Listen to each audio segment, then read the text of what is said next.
Hello, Bigfoot enthusiast. Scott here from Squatch America. And Hannah, domestic goddess, inside the paddy wagon, and I don't have my coffee. Oh no. And I don't like what you put in yours, so I guess I'm just, yeah, my coffee is all the way over there. Oh well. Getting cold. Well. So, we have a great show for you guys tonight, and let me make sure we're 5x5 here. Is there anyone in the chat tonight? Yep, we're good. Okay. So, without further ado, shall we do the intro? Do we have anyone watching us? That's my question.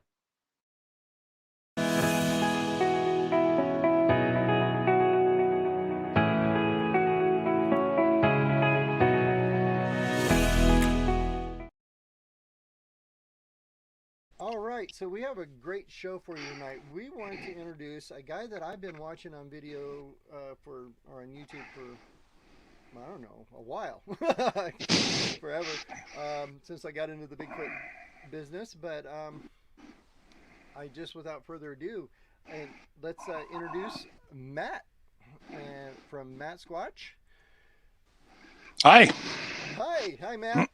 It's really great that your last name is Squatch. It goes really good with your channel. Well, that all came from way back when I had longer, shaggy hair. When I actually had hair, and I had a big gnarly beard, and I kind of walked all hunch over. People just Squatch, MattSquatch, and the name kind of stuck. So. Yeah, now that I've shaved, I've been reintroduced to society and kind of been here ever since. So that's awesome. Well, let's first kind of introduce you to our community here. Matt, what got you into Bigfooting in the first place?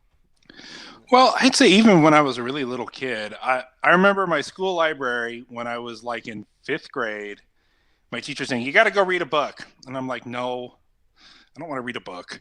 And then I go to the library and there's one little section way up on a top shelf that's marked UFOs. And then there's another one about like 4 or 5 books marked paranormal.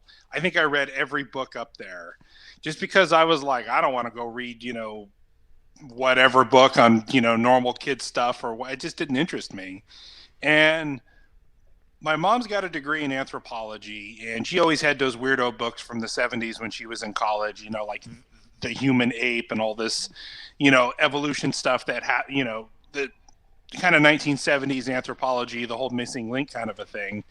And occasionally something would come on TV about Bigfoot, and just growing up, it was always like, my mom's like, "Yeah, I think they're out there. I think they're a possibility." And she remembered taking classes and meeting Grover Kranz and, wow. some of the old school Bigfoot stuff, and talking to her about it.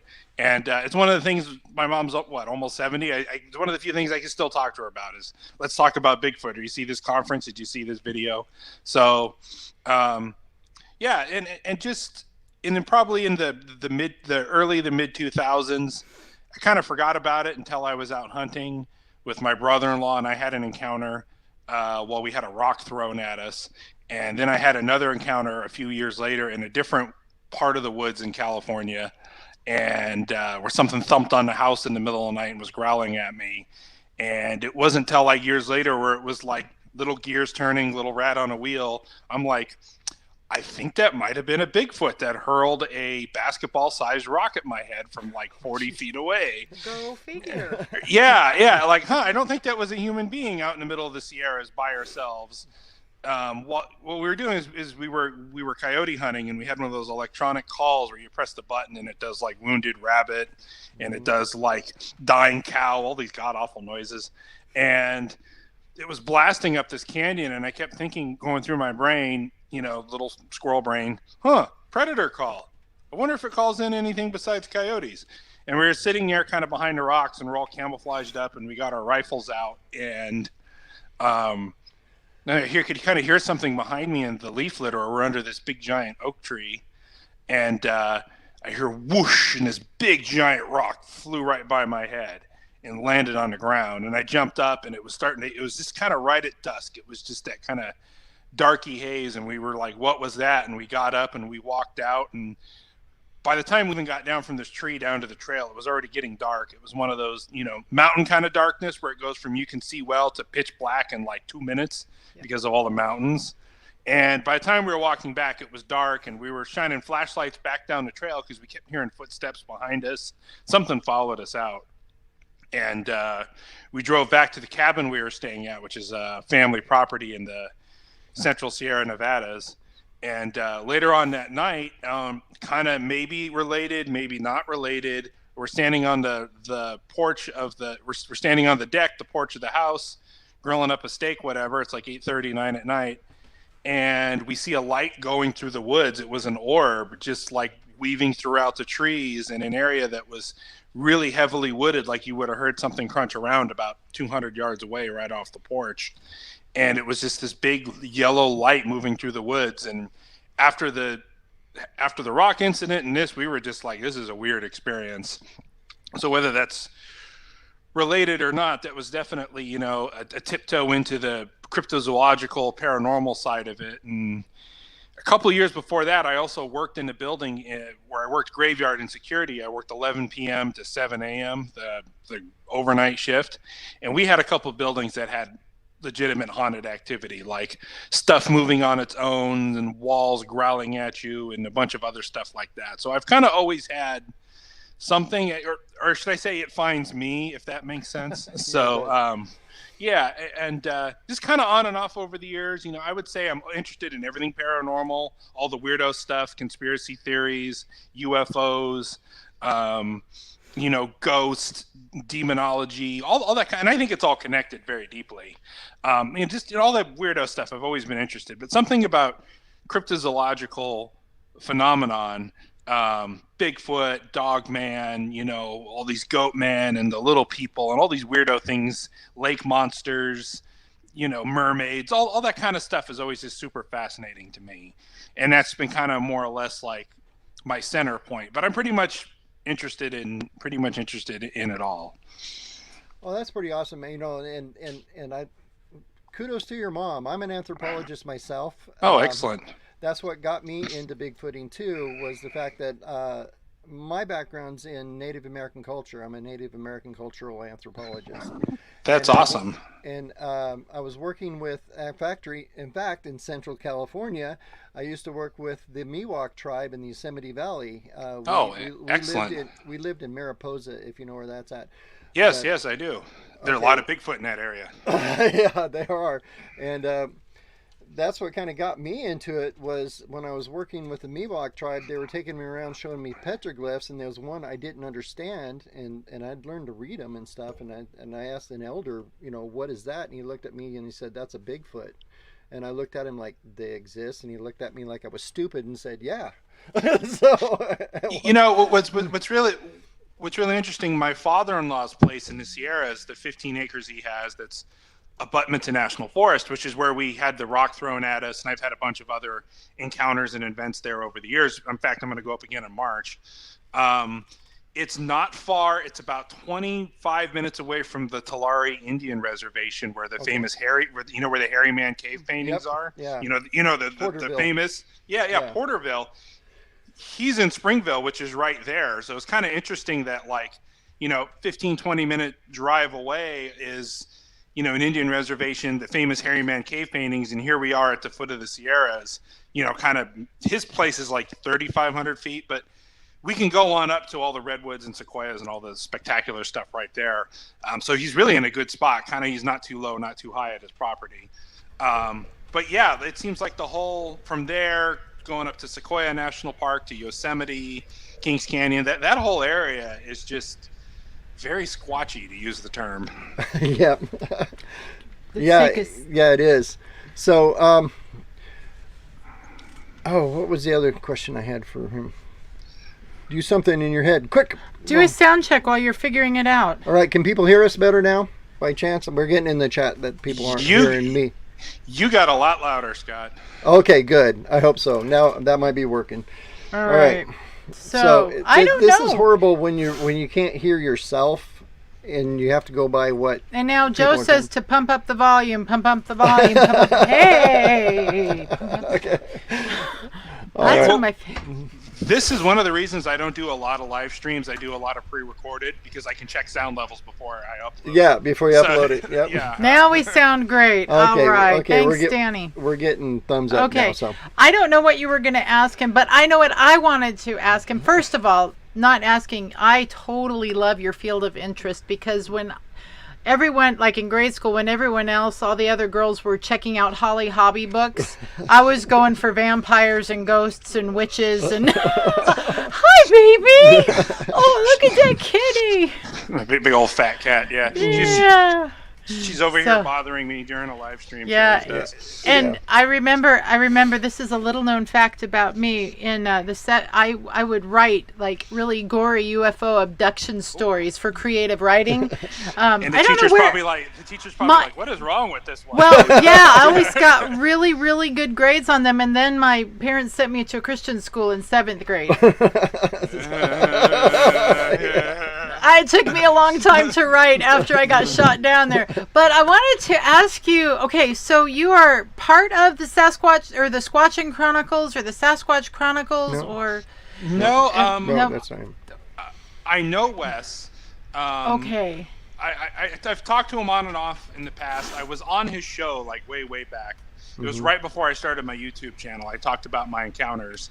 And he posts a lot of my videos on his website. Okay. And I'm also friends with Duke Sullivan of World Bigfoot Radio. And I know, Bigfoot Tony and some of the other guys, like kind of the paranormal dark web, you want to call it. So yeah, I've been kind of associated on and off with a lot of those guys, with a lot of those clowns. I guess we're all kind of clowns here. But but no, like Wes is great to me. He's got one of the absolute best shows out there because it's just all encounter driven. It's all off the top of people's heads, and it's some of the best research you can find out there. It's not somebody like me guessing and bloviating and filling in the blanks. It's just people telling their encounters. And then when you look at somebody like Duke from World Bigfoot Radio, he just has so much historical knowledge that he fills in. And so that is the best research. That's what we would call narrative research. My favorite. I'm a sociologist, master social worker with an intense interest in narrative research because that's way more accurate than lab or. And what's really striking is, I would say 80 or 90% of the people he has on the show have never talked to each other. They're not Bigfoot researchers. They're not into the subject. They don't give two shits. They don't care. Sorry to curse. They don't. No, they don't care. They're just normal people that have a problem or an encounter. And it's amazing how many of them describe a lot of the same behaviors. You being an anthropologist, behavior, physical appearance, everything from their physical gait and walk to how they interact with objects, to their intimidation displays, to how they eat and smell and look, and different times a year in different parts of the country describe something different.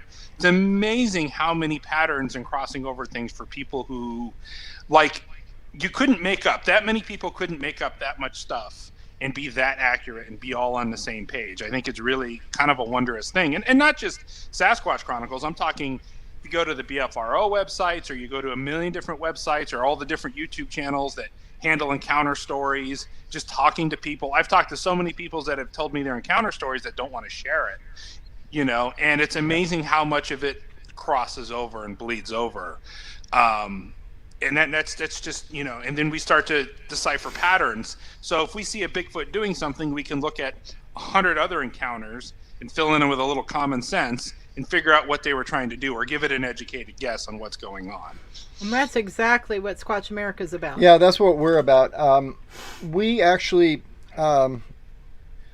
we live full time in an RV, and we travel the United States constantly. I mean, we're constantly. Except when your mother calls. So, yeah, but we're on the road all the time, and we have our logos and stuff all over our truck, and that's for a reason, because every time we go to a grocery store, and I come out of the store, there's somebody standing by my truck. Hey, do you really look for Bigfoot? And I'm going, yeah, and he goes, well, here's my story, and we've been collecting narratives for about 5 years, and oh, awesome. And like you said, 90% of the time people don't want their name on it, and they don't want us to. talk about it, but we can put together a narrative, and that's what we've been doing. You know, I had a big logo on the back of I had a Hummer H3 for a while. It's the small Hummer, great off-road, broke down all the time. And it could pass everything except a gas station. Great car. I drive a Toyota now, if that tells you anything. Well, gas prices are what they are. Yeah. Oh my God. Especially here in California. It's like $4.80, $4.70, $4.80 a gallon here for cheap. Anyway, I had a big logo in the back. I went to a sign shop and had this graphic vinyl. MattSquatch Presents Paranormal YouTube channel, something like that on the back window. And I had to scrape it off because after like 3 or 4 months, I just got so sick of like every grocery store. I'd be washing my car at one of those coin car washes that, you know, you pay for time. And I'm trying to wash my car and some guy's trying to tell me about, you know, when he was a kid, something was looking at him through the window. And I'm like, I'd love to hear your story, but I'm trying to wash my car, you know. Like, and it was after that, as this guy was rambling away and I'm like halfway spraying him with water, that I'm like, yeah, I think a little bit more anonymity would probably be a good thing. So I ended up scraping it off. Oh. Yeah, so we're actually we kind of like it because that's what we've been trying to do for 5 years. We've been putting together narratives, and we're trying to put together. Actually, I'm working on a book, and we're like 5 years into it, and I don't think I've got chapter 1 done yet. But we're working on a book to classify and basically a book about our theorized, you know, from the narrative to put together a, you know, the culture of Bigfoot. You know, what is their cultural behavior? Yeah. And I would have to say kudos. One, I could never write a book. I don't have the patience, which I guess is why I do YouTube videos. But two, like culturally, they're so close to us in a lot of ways. Like they want the same things, but not at the same time. Getting more into, you know, put the paranormal, the woo hat on. There's something else going on. I like the woo hat. Yeah, and it's really fascinating because 70-80% of the encounters and stories and experiences you could chalk up to a highly intelligent animal, or if you're more where I am, some kind of a human-like or maybe possibly human but not quite creature. You know, you could chalk up 70 or 80% of their behavior. Oh, they're knocking on trees and listening to it, and then they push the tree over and pull a raccoon out. They're hunting. You know, they're knocking on trees to signal to another one. Okay. They make stick structures as a signal to other ones that where water is or a river is, or it's a border marking, or they do it to screw with us, you know.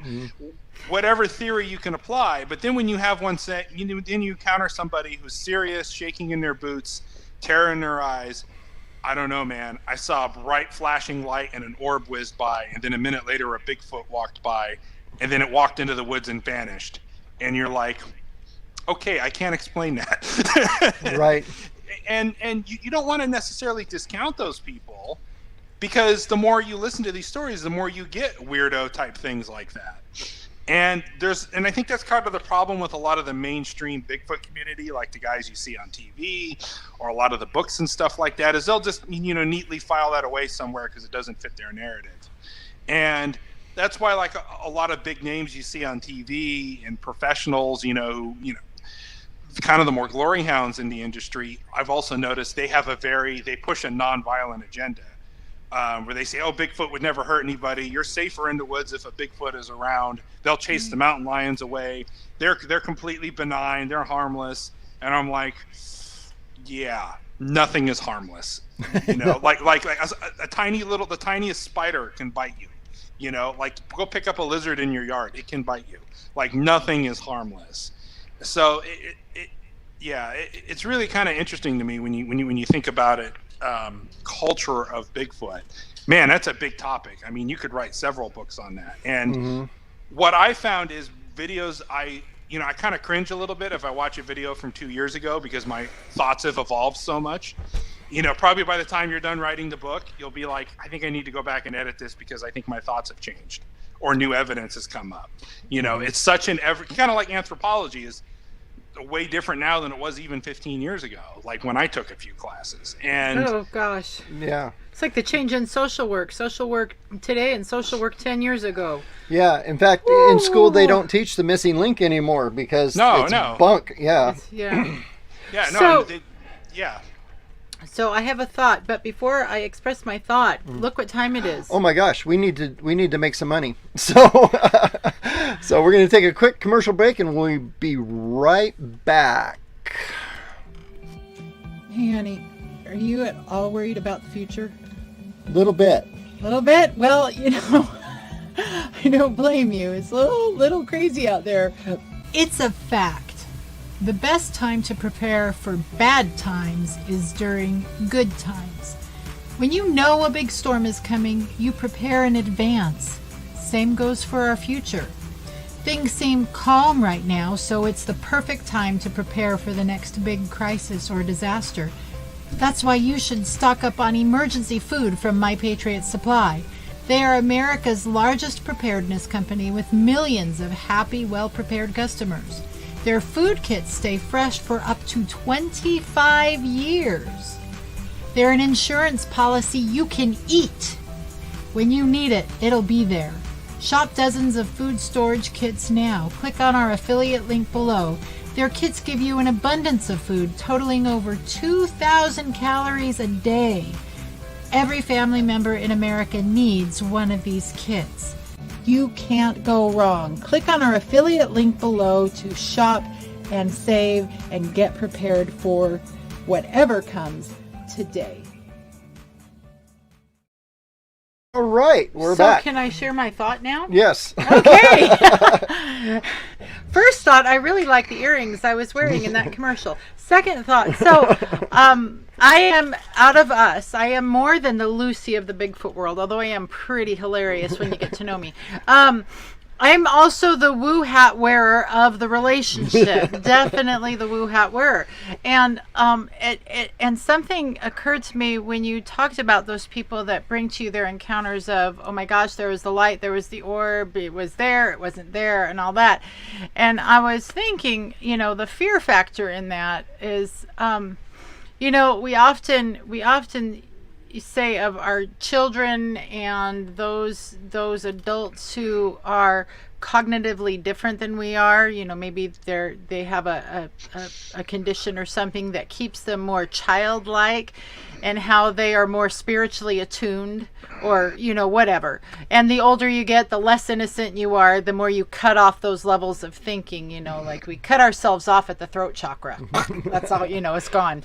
And I was wondering, because it just occurred to me that, you know, perhaps some of that fear factor comes in with, you know, we see animals that are far more intuitive and far more extrasensory than we are. And maybe when people have those encounters, they're encountered with, you know, we see Bigfoot as primitive or something, but perhaps they're a reflection of what humanity could be if we weren't so primitive ourselves, if we hadn't chopped off our sensory perception or whatever. It just kind of, I thought, you know, maybe Bigfoot isn't necessarily an earlier or a simpler type of hominid. Maybe there is an element to Bigfoot that is more advanced than we are, that is more open to a bigger reality than the one that we can readily see. Just my own woo thoughts there. How would you think about that, Gordon?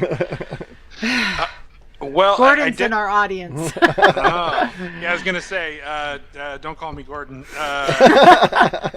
Also, we spoke of the devil and he showed up. Hi, Duke. Yeah. From World Bigfoot Radio. He's Yep. in the chat. Yeah. Yeah, but I would agree with you. Sasquatch is definitely congruent. I wouldn't say, in some ways, much more masterful than us, and in other ways, more primitive than us. Like, I don't think better or worse. They're just a different, very similar species. You know, like lions and tigers are very similar, but they're different. Like black bears and brown bears are very similar, but different. I like that comparison. And I often use bears because bears are funny. And I often use bears because there's a really good comparison there, especially when we get into one of my work is the different types of Sasquatch. The ones in the south along the Arizona border look very different from the ones in the Pacific Northwest, look very different from the ones from like the New York upstate area. So they're different varieties. I mean, we don't obviously know enough to know if they're subspecies or just different types, because you look at like a 4-foot tall, tiny little Eskimo person and a very tall sub-Saharan African, and to an alien species, you'd be like, well, these are two different species. It's like, no, they're the same thing. They're just genetic variations. It's like the difference between a Chihuahua and a Great Dane, So I don't know if there's different subspecies or how it works, but there's definitely, like, I would compare some Sasquatch species more to like a black bear, to where they're very omnivorous, they're curious, they can be mean, but they're not necessarily mean, versus some species are more like a grizzly bear, where they're bigger, they have a higher protein diet, they're definitely meaner, they definitely predate more, and then even other species to more like a polar bear, where it'll run down and eat you. And that's kind of just my observation. So I always like to use bears in there, and not and it is a grizzly bear better than a black bear? Well, physically stronger, but black bears, there's hundreds of thousands of them, and there's a very small variety of grizzly bears. So you could say the black bears are more successful. You can't say one species is better than another. You just have to say that they're different. And I think there's a lot of that with Bigfoot. I could completely agree with your statement about that. They are something very similar to us, but not quite us, and more advanced in some ways, more primitive in others. And then we look at primatology, some of the stuff that's come out about chimpanzees and their societies and how they eat meat, and how some of them have entered the Stone Age and started using rock tools, and how some chimpanzees, when they do cognitive tests where it's like hit the buttons on the screen and they outscore human beings, but at the same time, they can't learn things that we can learn. They're just different. And I think that kind of applies a lot to Bigfoot. And that's not even talking about the woo aspect of them. Yeah. Right, exactly. And when I've been I've worked with Native American tribes all over the United States, and it's kind of funny that every single Native tribe has a Bigfoot legend. They all do. But it's kind of funny that half the tribes, the names they have for Bigfoot are benevolent, brother, helper, friend, and the other half of the tribes is like monster, cannibal, so it depends on regions. Yeah. If you had to wrangle a crocodile for your daily meal, you'd be pretty pissed off and mean too. Yeah, so the southern Bigfoot seem to be meaner than the northern Bigfoot. I would definitely say that. The ones that live in the drier areas, the more deserty areas, like the Mogollon Rim in Arizona. Mm-hmm. I'm a Southwest guy, so that's kind of like, I look into things all over, but that's what's especially interesting to me is stuff like in Southern California, stuff across the U.S.-Mexico border, Arizona, the desert stuff. That's always super fascinating to me because it's kind of my backyard here in the Southwest.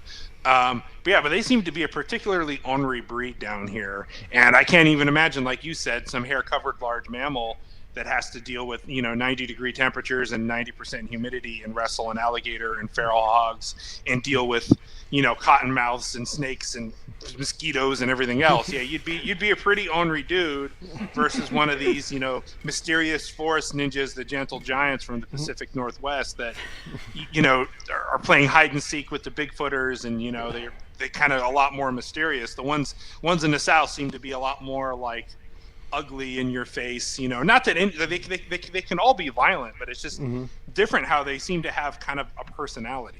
So yeah, it does. It's very interesting.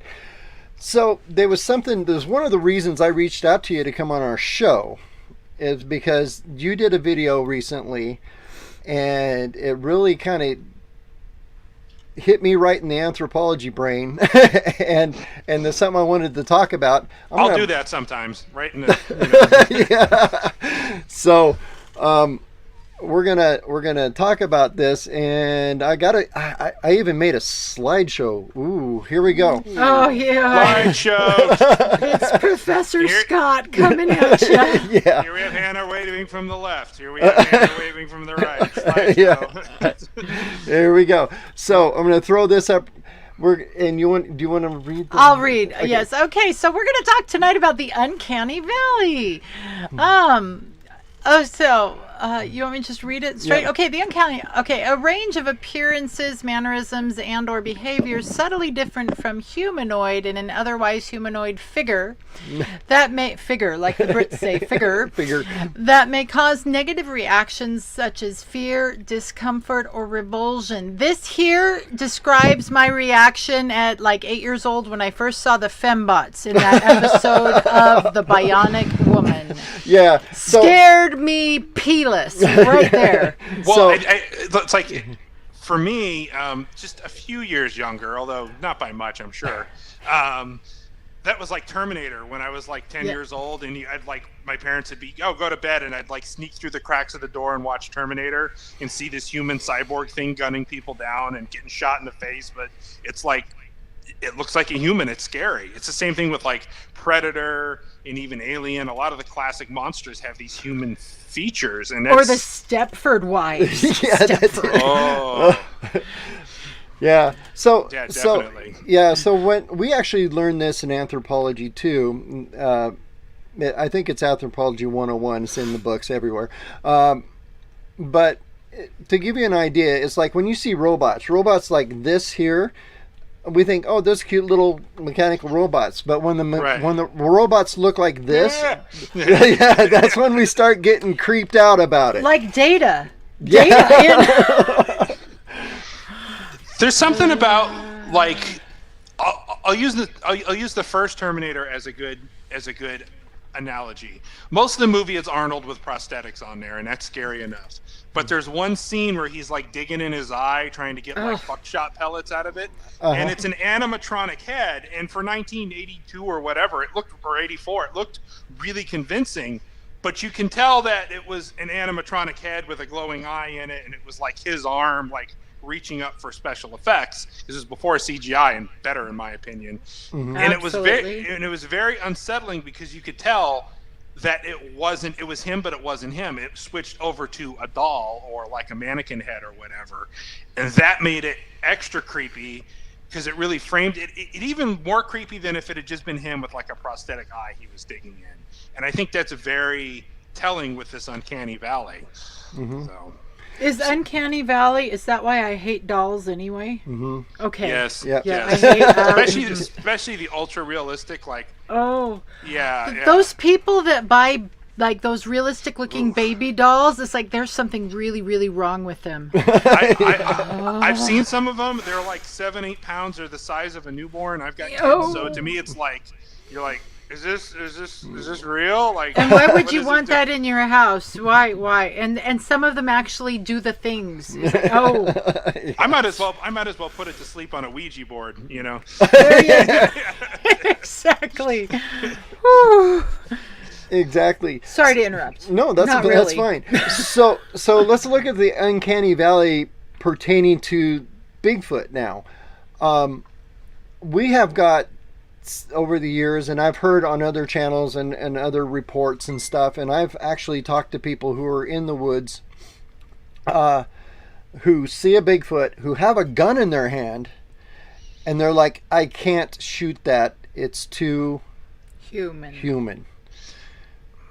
Well, I always think of homicide. If it's a hominid, could I be charged with murder? I know that's more of a rhetorical, technical question, but I hear that so many times. And I don't know if you guys are familiar with the Bluff Creek conspiracy, but that was one of the things that came up about that was, and I've heard other similar stuff where people had these Bigfoots on their property and they saw them from a distance or hiding behind a tree or they're throwing rocks, and then they shot one and killed one, and then when they went up close and saw it, from 4 or 5 feet away, they were like, oh shit. We shot a human, we didn't shoot a gorilla, which I think shooting a gorilla is a little too close to human anyway, which is why I went coyote hunting, but I'm not really a hunter of coyotes because it's like shooting a dog too much to me, like I have nothing against people that do, but me personally, I'm like, that's a dog, like it's the same thing with like, if you look at like a mountain gorilla or even a chimpanzee, they creep me out. Chimpanzees more than gorillas creep me out. I don't know what it is. It's just something about him, and I think it's part of that Uncanny Valley as well. So.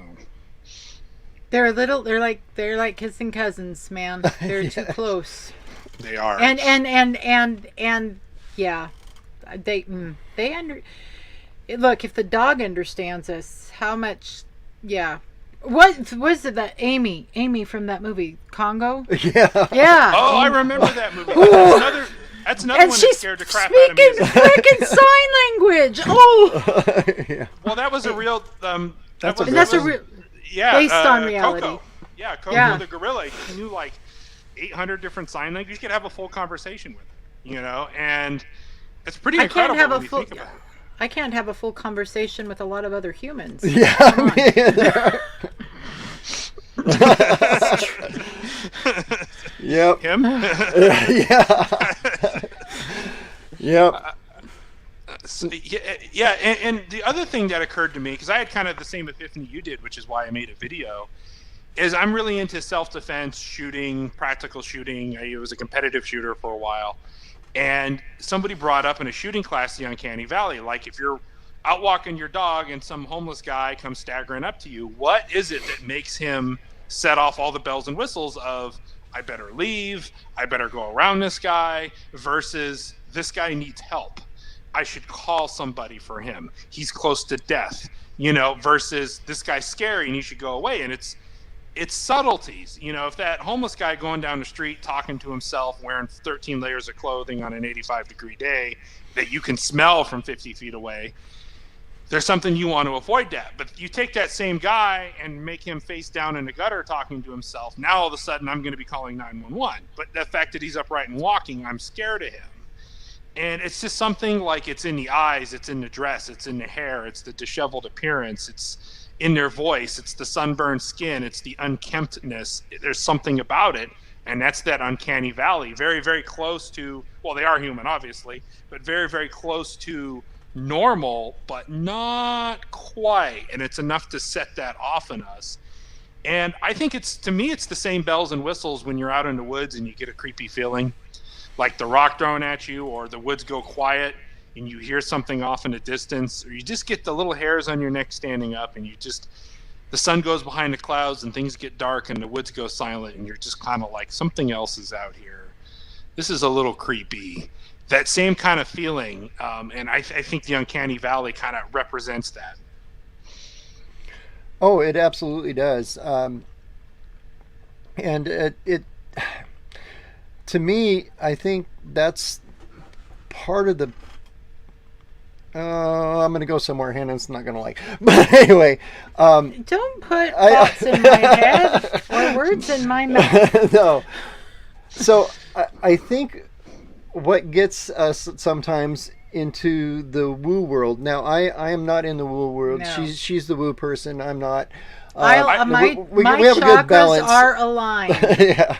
I have multiple or two personalities. Some would tell you I have no personality, but I have two personalities when it comes to Bigfoot.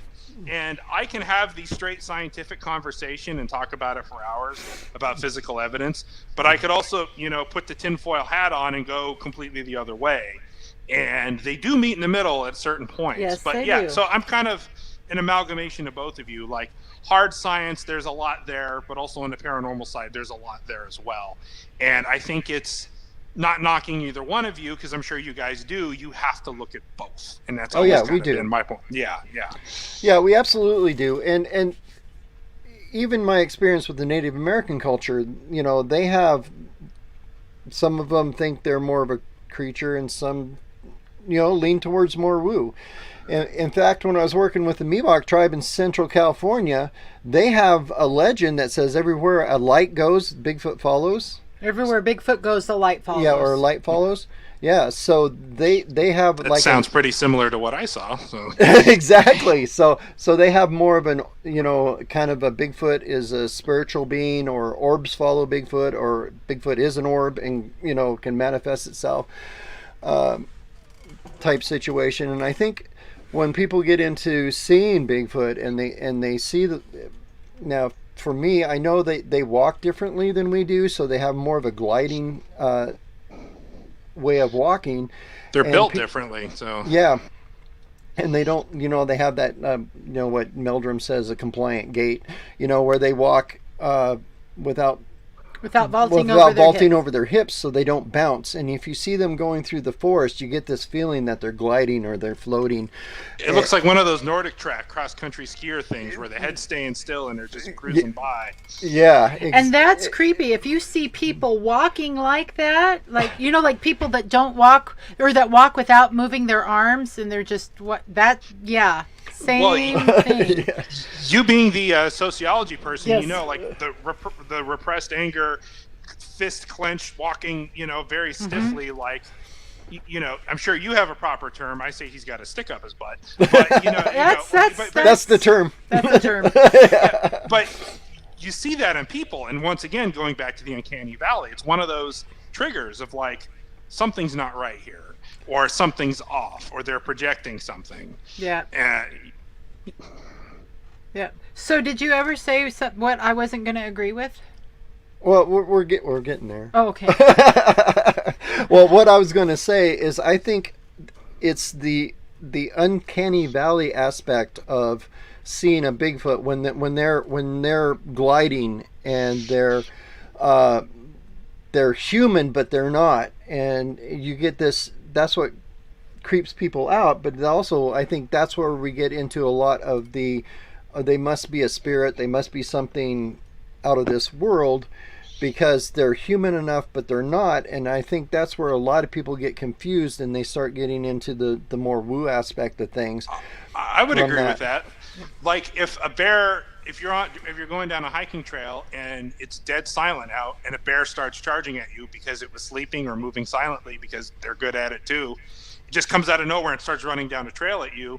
You can fear for your life. You can be scared like you're going to die. You could poop your pants. And it has absolutely nothing to do with anything spiritual or paranormal. Just large creature wants to eat me, coming at me, you know? So, yeah, I would agree with that, you know? And especially just being the physicality of these creatures, being able to move and sneak around and being the masters of their environment, do add to a creepiness that could have absolutely nothing to do with anything out of the ordinary other than just being incredibly stealthy. Mm-hmm. Yeah, I noticed World Bigfoot Radio put in there that when they're gliding, they're being stealthy in the chat. Right.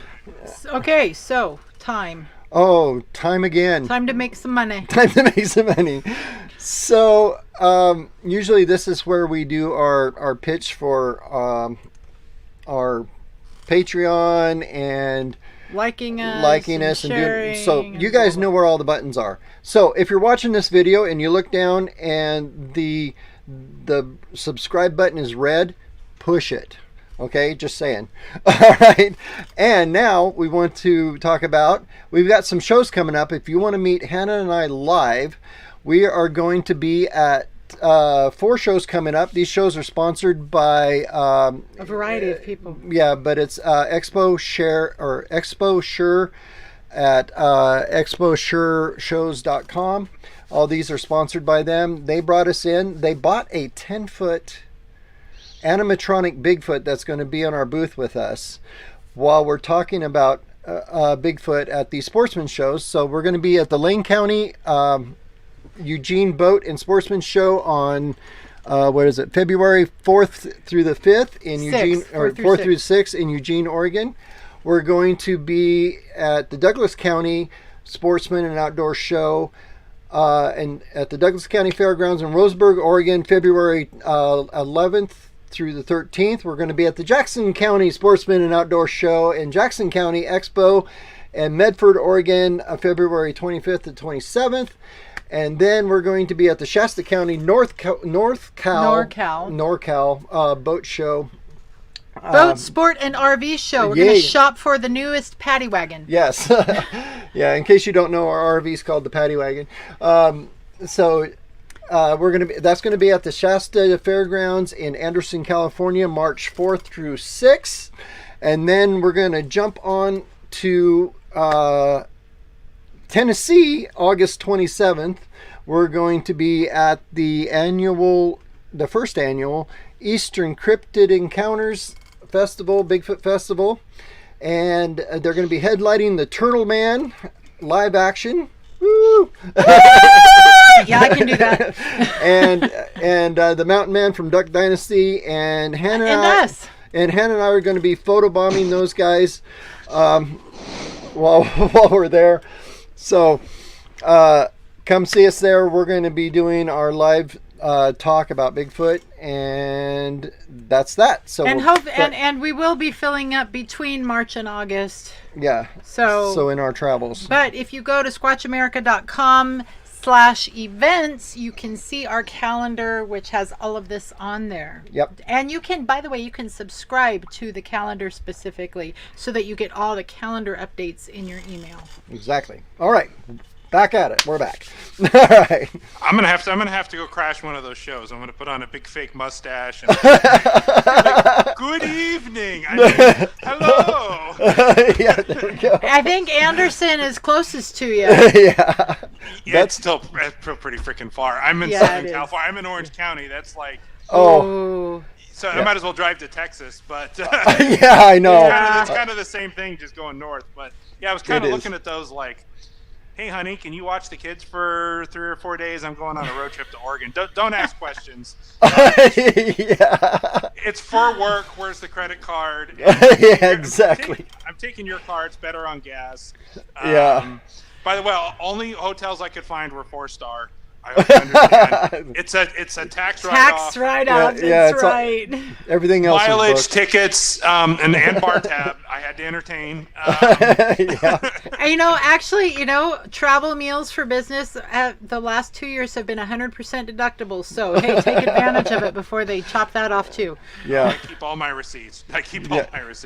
So yeah, if you, I guess Anderson's near Roseburg. I guess that's a long way. Not Roseburg. Lake Shasta. Lake Shasta. So. It's in Shasta County, which is like, pretty much on the opposite side. So. Yeah. Yeah. Because I have to like drive past Arizona, Nevada. I gotta go quite a long ways, but Yeah, exactly. Yeah. Okay. Might be worth it. I don't know. We have 12 minutes left, so keep talking. Keep talking. All right, Matt, keep talking. No. So next question is what? His next question is. Do we want to have our people ask questions? Yes, that's the normal. Okay, so let's go to the chat. So and by the way, Donna, yes, at the very beginning of the show, he did tell us what got him into this. So make sure once we get this posted that you go back and watch the beginning of the show. Okay? Mm-hmm. All right, so I'm going through the chat here. We have, so what is the top speed for Bigfoot? I've heard, I think Duke answered it. I've heard 40, 50 miles an hour.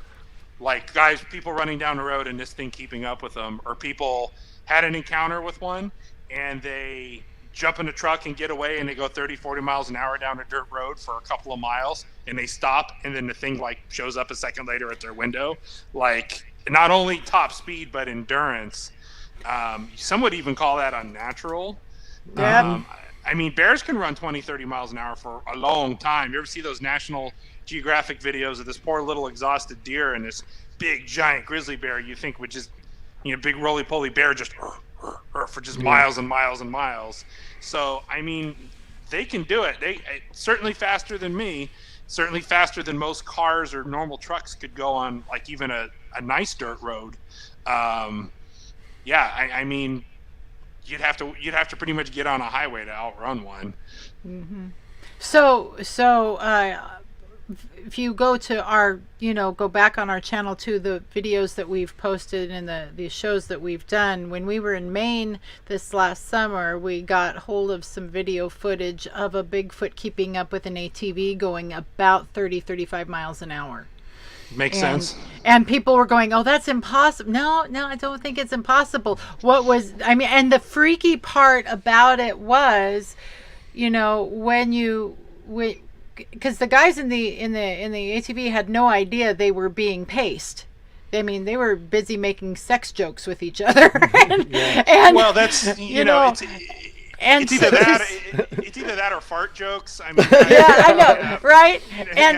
And to watch it, both the regular speed, the slowed down speed, people were going, well, that's obviously faked. But when you had it going at real speed and this thing is pacing them, and you realize how fast it was going, that was freaky to watch it, and a little bit unnerving. Mm-hmm. I can't imagine, like, I'm scared shitless. All I want to do is get away. So I'm getting away, and I'm not getting away. It's still keeping up. Like I'm looking in the mirror, like Jurassic Park with the T-Rex chasing the truck. Like it's still behind me. Like it's like the girl from the Ring. She's still there. Creepiest movie ever made. I actually fell asleep watching that. So either that or Event Horizon. That was actually that was bad. Yeah. Okay. All right. What else? What other questions that you've identified there, dear? We're looking. Filler, one of the funniest questions I ever got is I was on a comedy Bigfoot show a couple years back called You Had Me at Bigfoot. And it was me, Tom, and like 2 or 3 other guys, and we're all heavy set guys. And someone commented, "Why is everybody on your crew fat?" And it was the funniest question. It's like, oh, well, we like beer and we sit around a lot. We play video games. Like, well, wait, why is everybody on your crew fat? And it just floored us because we're going through the questions. All right, somebody asked something. Why is everybody on your crew fat? And it's like, okay, yeah, that was actually really funny. So yeah. Okay. I can tell you exactly why. Because in my experience Bigfooting, if you really want to catch some evidence, you put trail cameras way out in the woods looking back at your camp, and you sit around and drink beer and talk. Yeah. And eat jalapeno poppers. And they'll show up. It's the jalapeno poppers. I keep telling people it's the jalapeno poppers. They are the best Bigfoot bait. I mean, they gotta be. It's my theory that he's going to be off like in the woods whooping and knocking and hammock camping, and I'm going to be back at the camp making jalapeno poppers, and guess who's going to knock on my door first? It's like, woman, fork those over. Or if you're MattSquatch, who plans a weekend 3 months in advance, gets thousands of dollars worth of camera gear, and goes out into the woods and doesn't find anything, and then you put your camera down to take a leak on a tree, that's when you hear a whoop or something goes on. And then as soon as you stop and pick the camera up, it's all gone. Or you put all the gear, you start charging it, you take the batteries out to recharge them, you upload your stuff, you take a shower, you go back on the porch to have a beer, and then that's when you hear something, or that's when something strange happens in the yard, when all the camera gear is put away. Yeah. Oh, so here's a woo thing for you. This happened. I consider that woo, by the way. Yes. This happened to Christy, and it's happened to us, where we go out, everything is fully charged, it's working fine. You hear something, you get your equipment, and all of a sudden everything is dead. Everything. Batteries are dead, nothing's recording, it's doing its thing, it stops, and then everything starts working again. I've experienced it. Mm-hmm. I think Ron Moorhead would tell you that it's something to do with their infrasound and the vibrational frequencies. Other people would tell you that it's just. I think that's an okay theory, but for me, there seems to be a certain amount of, like the Skinwalker Ranch, which everybody knows is very aware of. The more you try studying it, the less you're gonna get. It's like Zen. The harder you look for it, the further away you're gonna get. And I think there's just a certain amount of an intelligence, and I've been saying this for years. There's a certain higher intelligence to places like Skinwalker Ranch or Yosemite or Dulce or a bunch of other places, Anza Borrego, a bunch of places that are places I call places of high strangeness, that have an intelligence with you. They have an intelligence to them. And it's almost like they screw with you or mess with you, or they're one step ahead. Not that the Bigfoot are necessarily that, but it's almost like a guardian woo angel that's going to turn the camera on in your bag or drain the energy out of the battery or rust up the connections in there or just flat drain it, a practical reason or not. And oh, did we lose him? We just lost Matt. What? Okay, so can we get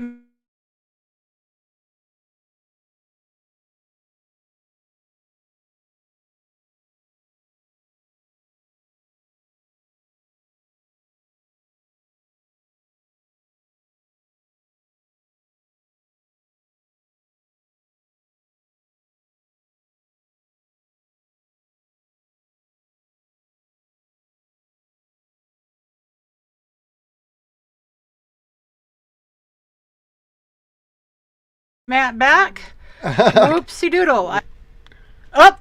Okay. Looks like we're back. Maybe.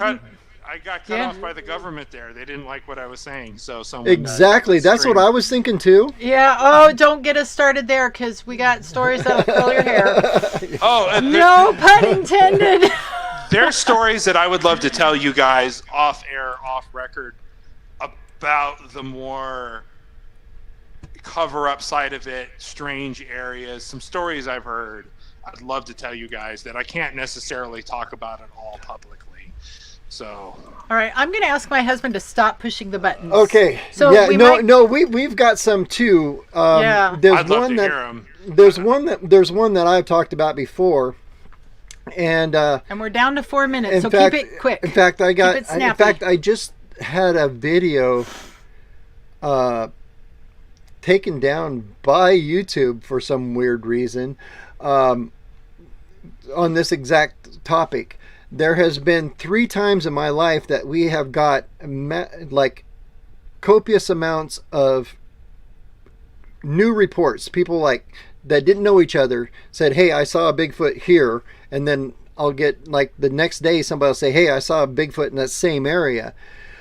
And we have had the very next day we're getting ready to go out that weekend to that area, and there's been a controlled burn in that area. That's happened to me 3 times. I've experienced that where someone told me on the inside, "Hey, this trail's really hot. 3 or 4 people saw a Sasquatch here.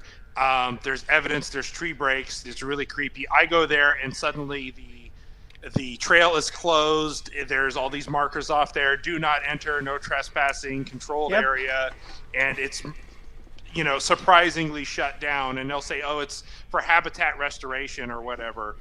We have a lot of those here in Southern California, trails that are open and they're closed intermittently. You have no idea when or where or why. And it's just, do not block, prosecuted, patrolled by aircraft, habitat restoration. We got to let the weeds grow back or something, and I've experienced that too. Okay. So we have a question from Donna. And if you don't know who Donna is, which you probably don't, go back in our videos and see her awesome find of the newest Cripplefoot. Hey, yeah, we had Donna is part of our group, and she's in Vermont, and just recently she found a brand new trackway with a brand new Cripplefoot. This was done like a couple months ago. So anyway, but she asks. Yeah. Go ahead. No, there's so much to say about that. There's so much. I'm like, we need a second hour, and we can't have a second hour because our favorite restaurant closes an hour after we get done here, and we have to have supper. So she asks, do you think the woo factor is our lack of knowledge about the species and their environmental abilities that we don't understand? Yes. Okay, yep, that's kind of, I was just saying, yep, that was easy. Whether those abilities are something natural or unnatural or a science that we just don't understand. I definitely, whether they're kind of a demonic superpower, supernatural power, or it's just some kind of a scientific phenomenon that we're not familiar with. You could put it into the same category, I guess. Yeah. They definitely have abilities and things that we don't know or understand fully. Or at all. So as a recovering religious myself, definitely not. But my understanding of spirituality completely, all of that stuff is stuff that we just don't have a framework for yet. But it's all very part of of reality, all different layers of reality. So, exactly. Okay, guess what? We are 15 seconds away from the end. We're gonna have to say goodbye to Matt, but we'll definitely have you back. This has been so much fun. As always, folks, thank you so much for being here with us tonight and for being a great audience. We're sorry we did not get everyone answered, but we'll go back through the chat. Please like, subscribe, share this with your friends. Let's build the audience. Go to Buy Me a Coffee and all those things. If you see new links in our description, click on them just out of curiosity. You never know what you're going to find and what you can sign up for. All right, and go like MattSquatch Presents. MattSquatch Presents, please. Yeah. And until next week, wait, we forgot to say this. Here. Our catchphrase. Yes, our job is to investigate the unexplained. Not to explain the uninvestigated. So until next week, keep it squatchy and go out and find Bigfoot. Bye, everyone. Bye. Stay safe in the woods. Yes. No, safe is overrated.